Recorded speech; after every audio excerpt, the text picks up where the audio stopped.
Hey everyone, welcome back to my channel. My name is Siobhan. So today we're going to talk about decluttering your home. I know that this is a popular topic. A lot of people have touched on it. You know, we see declutter, declutter, declutter, but sometimes we need to actually slow down a bit and focus on a strategy so we can declutter. So I came up with this list in my planner the other day when I was just sitting in my office, and I just kind of felt like I had too many items. I felt a little overwhelmed. I know it may seem like I don't have a lot of stuff, but just because I have a place for everything doesn't mean I don't have too many things. So, decluttering can be a little bit of a touchy topic for some people because we all know sometimes we tend to hold on to things a lot for, personal reason and also for coping reasons. So, this is just my process that I think will help also anyone watching this, and I just want to share what I'm doing. So basically, I just wrote this guide to simplicity. I was trying to think about minimalism, but I don't really want to put a name on it. I just want to simplify my life to the best that I can by keeping only the things that I love. Sort of like the KonMari method, but this is just for me. This is my guide. So I'm thinking about just living with what makes me happy and what I love the most. Living a simple life, the way I see fit, filled with things that I love. So your simple life can mean something different to you, and it can mean something different to me. So we have to kind of focus on what makes us happy and what we need in our personal life to live a happy life. So this is the list that I made. So I just wrote observe your life as it is happening. So basically, what I did a couple days in a row, I kind of just didn't really clean anything in the office, and I just kind of focused on areas in my home as I'm walking through, and I wanted to kind of like take in everything the way it is. So, with that said, I decided that I need to come up with a plan or a list to kind of get me on track because decluttering can be a hell of a job. We all know that. So, I don't want to overwhelm myself, and I want to take my time to do this. So, my goal is to do this in a week. For you, it may take longer, it may take less, depending on how many things you want to get rid of in your home, and also depends on the areas in your home that you want to declutter. For me, basically, I know the areas that I need to declutter. This is just the first floor of the house. I'm not touching the kids' room. I will touch on my daughter's room soon. My son, not so much. He's kind of like a minimalist. He's literally has a bed, his desk, and things that is just things that he actually uses. He doesn't accumulate clutter. So with this list, I have decluttering home step by step. I have one pile for donate, one pile for sale. Donate and or sell right away, no piling. So sometimes when we may have gone through things, this has happened to me plenty of times. I go through my planner stuff, I create a pile, I put it in the garage, and then little by little I'm going in that stash in the garage and kind of shopping from the things that I need to be donating or giving it to someone. So I don't want that to happen anymore. So with each area that I focus on, I want to basically get rid of them in a timely manner. No holding on to it. So, all right, this is going to be donated. At the end of my cleaning session, I'm going to the store and I'm going to drop it off.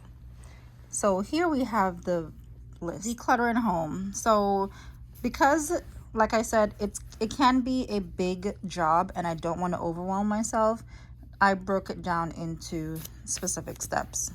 So we have here office closet. And it's easy to say, oh, let's declutter the office, but that's a big job.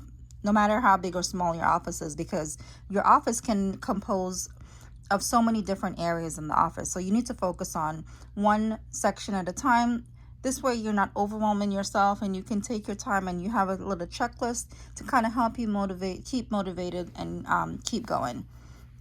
So if you notice, I have dots along every little thing that I have here because this is going to be my motivation. Me checking things off my list is great satisfaction for me. Not sure about you, but I love that feeling. It's just a feeling of of accomplishing something.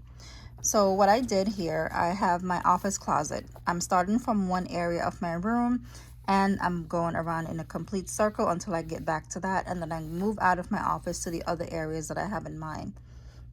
So my office is going to be, I'm going to either start from the office closet. I don't have to start wherever I say, I don't have to go in like an order, but each group is one area in its own to be handled. So that's my process. So office closet, I have shelf 1, shelf 2, shelf 3, 4.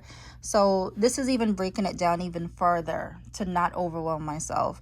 If I only have enough energy for shelf 1 and shelf 2, if it becomes too hard and I need a break, then I can definitely go ahead and make a change. Not make a change. I can go ahead and just do one shelf and call it a day.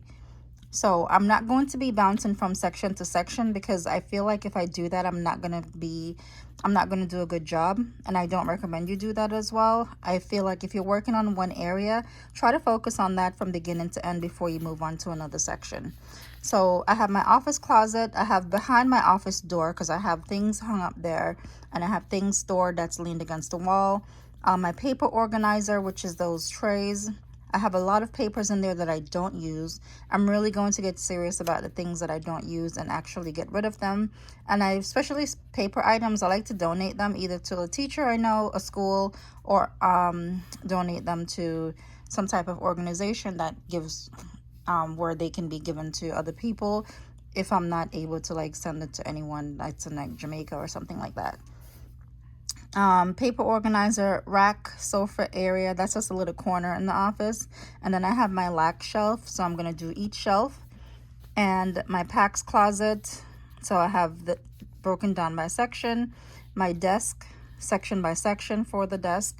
And the way how I'm organizing, I'm going to, like I said up here, I'm keeping a pile, one pile to donate, one pile to sell if I want to sell anything. And then whatever is going to be left behind is going to stay where it is, and then I can always tidy it up, dust down, and things like that. And then we have another page because it's so many different spots that I want to work on.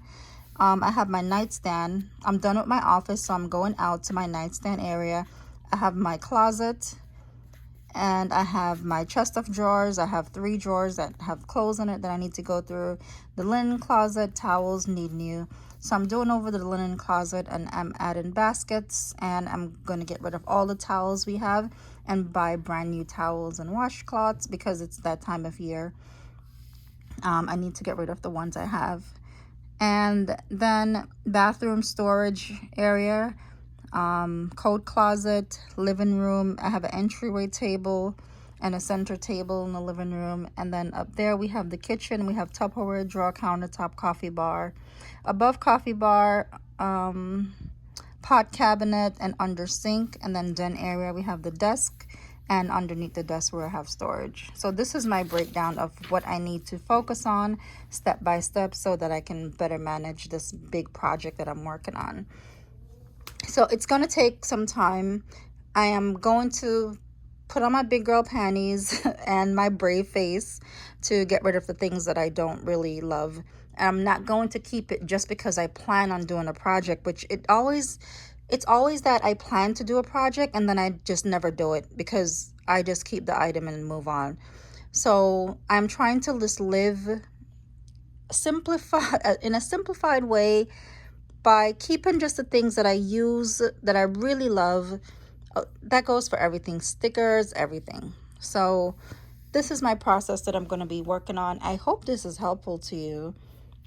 As you can see, I have my work cut out for me. I hope if you are in need of, lightening up your house, making your home feel a little bit lighter, you can follow these steps and basically, get it done as well without overwhelming yourself. So whether you give yourself a month, that's fine.